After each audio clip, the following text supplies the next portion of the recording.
Hugo em herói, que faz o Abel ser expulso, mas que 2 minutos depois o próprio Félix é expulso. Então, a partir do pênalti, vira um segundo jogo na Neoquímica, Lili. Eu falo isso também, concordo com você, que eu conversei com pessoas do clube, o que eles me passaram é que o Corinthians já estava com uma mentalidade muito vencedora, de que eles não poderiam deixar escapar essa chance de título dentro de casa, diante da sua torcida, contra o maior rival. Então eles estavam com a mentalidade preparada justamente para isso. Acontece tudo o que aconteceu com o Félix Torres, o Hugo aparece como vem aparecendo desde que chegou ao Corinthians, né? Só lembrando que desde que ele chegou ao Timão, são 7 pênaltis defendidos, né? Ou seja, ele tem um bom número, ele vem fazendo uma excelente campanha, então é claro que o Corinthians estava muito bem preparado psicologicamente para essa partida. E tem um detalhe que chama a atenção, tá? Joga até aí para vocês do estúdio comentarem também a situação do Garro. Na coletiva pós-título, Emiliano e Ramon falaram sobre o Garro, que realmente na quarta-feira ele sentiu incômodo, ele sentiu a dor no joelho, ele precisou sair do treino e ele era dúvida. Eles sabiam que talvez não pudessem contar com ele nem por 1 minuto em campo. Só que ontem de manhã ele acorda, liga para a comissão técnica e diz: eu vou jogar. Com dor, mas eu vou jogar, mesmo que seja o último jogo da minha carreira. Então aí você consegue entender como é que estava a mentalidade, como o Corinthians estava preparado psicologicamente para entrar em campo e garantir aí o título, Mari. E eu tava pensando nessa toda a situação, né, naqueles 10 minutos que muda todo o panorama do jogo, como o Candançan também reza, porque, assim, o jogo poderia ter virado completamente aqui, Renata Ruel, loucura, porque, olha, para pensar, o Jailson, tem um pênalti. Aí, se o Veiga faz gol, a gente hoje ia estar discutindo se foi pênalti ou se não foi, se foi dentro ou se foi fora da área, certo? Correto. Se foi, se não foi, se não foi. Aí, beleza. Só que aí o Veiga foi lá e perdeu.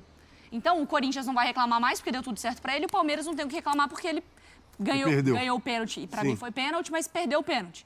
O Abel Ferreira ia ficar maluco. Por quê? Porque não expulsa o Félix Torres. Sim. E ele é expulso. O que acontece minutos depois? Expulso. Félix, eu já falo Félix expulso. Fez esse favor. O Candançan parece que ele foi assim, meu Deus do céu, eu fiz um negócio aqui, vai desandar. Aí o jogador faz uma besteira, ou o outro salva, e ele consegue salvar a partida, porque poderia ter... Eu acho que ele sentiu a pressão. Ali no final de jogo. No final também. do jogo. Imagina se sai um gol, Exatamente, o final do jogo, mas... A gente vai falar, né, de arbitragem, mas falando do jogo, eu queria destacar... Eu já estou falando isso há um tempo, você é prova dos 3 volantes do Corinthians. O Martínez, o Ranieri e o Carrilho. O que joga a bola, o Carrilho. Então, só que ontem, para mim, teve uma diferença entre todos os jogos que a gente já está acompanhando aqui do Corinthians, 2025 como um todo, dos 3 que eu achei diferente ontem, que não teve posição fixa de nenhum dos 3. Geralmente, o que a gente está vendo? O Ranieri um pouco mais preso, aí fica Martínez de um lado e o Carrilho do outro, e eles vão alternando, né? Uma hora um sobe para encostar lá. Ontem não. Ontem, para mim, né, minha opinião foi que os 3 participaram, tanto subindo quanto descendo, mas não teve posição física fixa. Uhum. Então, uma hora o Carrillo estava pela esquerda, uma hora o Ranieri apareceu lá do lado direito para fazer uma jogada de ultrapassagem, cruzar a bola para a área. O Carrillo a mesma coisa. E eu acho que aí eu vou pegar no gancho que você falou do Aníbal e do Martínez. Eram 2 contra 3 nessa situação de marcação. Porque o Veiga não estava baixando tanto para marcar. E aí eles não estavam conseguindo marcar os caras.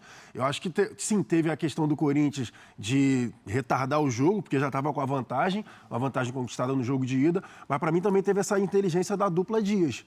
Porque ontem foi diferente para mim essa questão do meio-campo do Corinthians. Sabendo que o Garro não estava 100%. Tem mérito, então, do Ramon, para mim tem. Para mim tem, porque a estratégia foi, a minha opinião, tá? Que a estratégia foi basicamente essa, ó. Não, vamos ter mobilidade no meio com os 3 jogadores que estão saudáveis. Lembrando que teve problema no voo também, foi o Carrillo que teve problema, não foi? A Lili pode confirmar, foi o Carrillo? Foi o Romero. Foi o Romero. Não, foi o Romero. Mas o Carrillo jogou o jogo todo. O Carrillo e o Martínez jogaram o jogo todo. Jogou. Então, eles jogaram o jogo todo e vieram jogar tudo de novo também, sabe? Então, assim, mobilidade o tempo todo, baixando e voltando, e o Garro fazendo só a parte ali, vou jogar com a bola. Jogar protegido numa bolha protegido ali também, vamos proteger o Garro e quando tiver a oportunidade, dar a bola no pé dele, que ele pode definir com um passe ou com um chute. Então, achei que foi muito bem nessa transformação ali do meio-campo que a dupla ali, o Ramon e o Emiliano, tiveram no... Esse é um bom gancho. Os volantes. Os Dias, né? O pai e filho. eles tiram todo o peso de terem sido eliminados de Libertadores? Não. Eles espantam desconfiança? Esse título alivia para a família Dias? Então, Mari, se a gente analisar o longo prazo, o Ramon Dias salva o Corinthians de um rebaixamento, mas tem ali um asterisco que foi a maneira como perdeu as Copas, em que o trabalho da comissão técnica deixou muito a desejar. Mas ainda assim, ele termina o ano com crédito pela forma como o Corinthians jogava e por ter evitado um rebaixamento que seria trágico e até terminando com vaga na Libertadores. Agora, analisando só nessa temporada, tem a eliminação pesada, pesadíssima na pré-Libertadores. Então, o título paulista tem peso, muito peso, ainda mais por ter sido em cima de um rival. Mas não apaga a eliminação na pré-Libertadores, porque pensando para a temporada, tem um peso até maior. Aí em finança, em projeto esportivo. Mas, ainda assim, eu vejo que, fazendo uma balança, o Ramon Dias conta ali com um título agora para se defender e o fato de ter evitado o rebaixamento no ano passado e até com um bônus de levar o time para a Libertadores. Mas, em termos de jogo, o Corinthians ainda está em débito. O Corinthians pode e precisa jogar mais.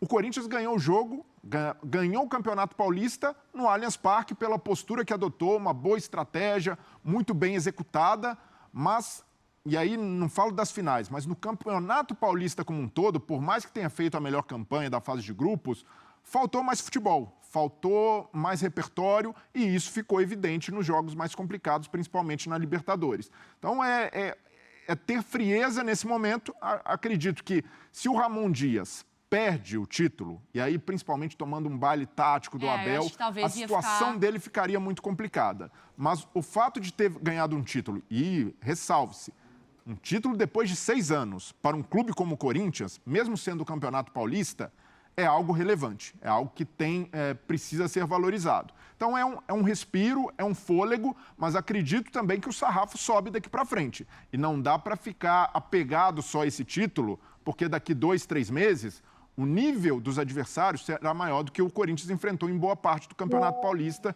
É não se iludir, comemorar muito, valorizar muito, dar tranquilidade agora para a comissão, dar um respaldo, mas ainda assim que exista autocrítica para saber que o Corinthians precisa melhorar seu nível e precisa apagar a imagem da pré-Libertadores jogando melhor. E acho que esse é o ponto. O Corinthians precisa elevar o seu nível de jogo e crescer como equipe, como foi no fim do ano passado. É isso aí, fiel torcida, abençoadas e abençoados, eu tô chegando com tudo nesse sabadão para atualizar vocês sobre as principais notícias do nosso timão. Tem muitas informações do nosso Corinthians, que é o campeão paulista, né, 2025, temos que comemorar, foi um título inédito em cima do Palmeiras na nossa casa, temos que bater palma para o goleiro Hugo Souza, que o Globo Esporte foi dentro da casa do Hugo Souza, então assim, sensacional. Só que o assunto principal desse vídeo aqui é Mercadão da Bola, isso porque Ramon Dias pediu a contratação do meio campista argentino que jogou muita bola no Botafogo, né, está se destacando com a seleção argentina,